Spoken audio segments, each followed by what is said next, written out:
भक्त मीराबाई और कृष्ण प्रेम। मीराबाई का जन्म राजस्थान के एक राजघराने में हुआ था। बचपन से ही उनका मन राजसी सुखों में नहीं लगा।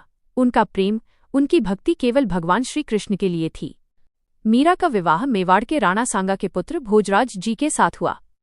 जब वे ससुराल आईं तो सास ने उन्हें कुलदेवी की पूजा करने को कहा। मीरा ने हाथ जोड़कर कहा, मेरा मन तो केवल मेरे गिरधर गोपाल श्री कृष्ण के चरणों में लगता है। वही मेरे पति, मेरे स्वामी और मेरे सब कुछ हैं। उन्होंने अपने कक्ष में ही श्री कृष्ण की मूर्ति स्थापित की और उसे ही अपना संसार मान लिया। राजमहल में मीरा की भक्ति को उचित नहीं माना गया। वे ऊंचे कुल की होकर भी मंदिरों में जाती थीं, संतों के साथ भजन गाती थीं और सबके सामने कृष्ण प्रेम में नृत्य करती थीं।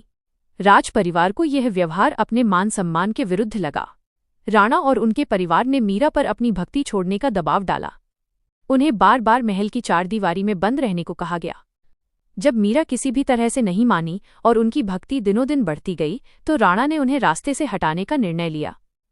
राणा ने एक विष जहर का प्याला भरकर मीरा के पास भेजा और संदेश दिया कि ये चरणामृत है। संदेश में ये भी कहा गया था कि ये आपके स्वामी ने भेजा है। मीरा को लगा कि उनके प्रभु ने स्वयं प्रसाद भेजा है। मीरा ने आंखें बंद की, श्री कृष्ण का नाम लिया और जहर का वो प्याला पी लिया। जिस क्षण मीरा ने विष पिया, उस समय कृष्ण की भक्ति की शक्ति से वो जहर अमृत बन गया। मीरा को जरा भी कष्ट नहीं हुआ। वे पहले की तरह ही प्रभु के भजन गाती रहीं। राणा और राजपरिवार ये चमत्कार देखकर स्तब्ध रह गए। एक बार राणा ने मीरा को मारने के लिए फूलों की एक टोकरी भेजी जिसके अंदर एक भयंकर काला नाग छिपा हुआ था। मीरा ने टोकरी खोली, आंखें बंद करके कृष्ण का नाम लिया और नाग को गले में डाल दिया। जैसे ही नाग ने मीरा के शरीर को छुआ, वो एक सुंदर फूलों का हार बन गया। मीरा समझ गईं कि राजमहल उनके लिए नहीं बना है।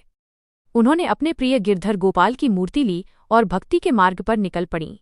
वह वृंदावन गई, जहां उन्होंने अपनी अंतिम सांस तक कृष्ण के भजन गाए और भक्ति का संदेश फैलाया। कहानी से सीख। सच्चा प्रेम निडर होता है। मीरा ने दिखाया कि सच्चा प्रेम और विश्वास मृत्यु के भय से भी बड़ा होता है। ईश्वर की रक्षा। जब आप पूरी तरह से ईश्वर को समर्पित हो जाते हैं तो वे हर संकट में स्वयं आपकी रक्षा करते हैं। समर्पण की शक्ति। यदि समर्पण भाव से हो तो विष भी अमृत बन जाता है।